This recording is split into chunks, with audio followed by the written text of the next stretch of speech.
झोपडपट्टी धारकांना त्यांच्या हक्काचे उतारे मिळाले पाहिजेत या मागणीसाठी आजपासून झोपडपट्टी पुनर्वसन समितीकडून महापालिकेसमोर आमरण उपोषण सुरू करण्यात आले। समितीचे अध्यक्ष सुजित काटे यांच्या प्रमुख उपस्थितीत झोपडपट्टी धारकांनी आपले आंदोलन सुरू केले।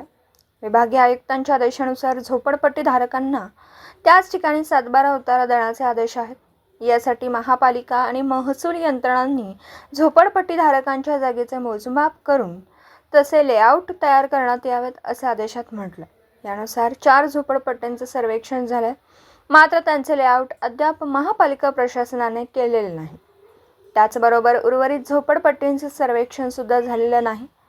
त्यामुळे महापालिकेच्या या दिरंगाईपणा विरोधात झोपडपट्टी पुनर्वसन समितीकडून आज सांगली महापालिकेसमोर आमरण उपोषण सुरू करण्यात आले।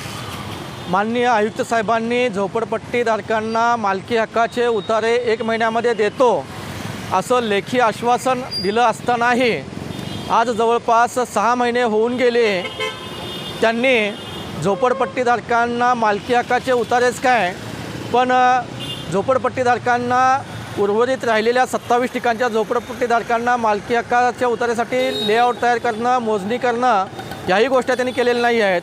प्रशासन वारंवार आम्हाला भूलथापा देत आहे, फसवत आहे आणि ह्या शासन निर्णयाची थट्टा करत आहे।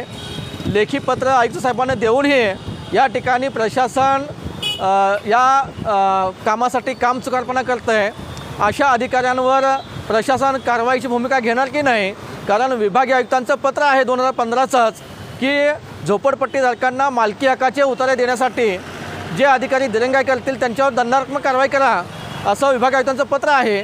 तर ह्या कारवाईनुसार त्या अधिकाऱ्यांवर त्यांनी कारवाई करावी व झोपडपट्टी धारकांना ताबडतोब या ठिकाणी मालकी हक्काचे उतारे देण्यासाठी पाठपुरावा करावा एवढंच या ठिकाणी सांगतो आहे। आणि जोपर्यंत या ठिकाणी 4 ठिकाणच्या झोपडपट्ट्यांचं मोजमाप झालेलं आहे, लेआउट झालेले आहेत, हे जोपर्यंत प्रशासन आम्हाला देत नाही आहे उतारे, तोपर्यंत इथून आम्ही उठणार नाही, हीच आमची या ठिकाणी मागणी असणार आहे।